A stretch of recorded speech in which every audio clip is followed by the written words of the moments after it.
ndi kumwe n'umuhanzi kandi ukomeye.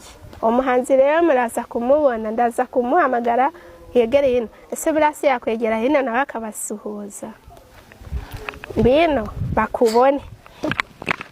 Urakoze cyane. N'uyu muhanzi yavugaga yitwa Hategekimana Ezira cyangwa Esidras, ariko abenshi banzi ku izina rya Ezira.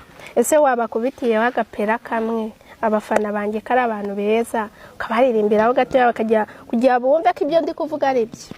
Ineza y'Imana n'ukuri iratangaje, yakijije Yona ari mu nda y'urufi, yatakambiye Imana maze nayo iramwumva. Ineza y'Imana,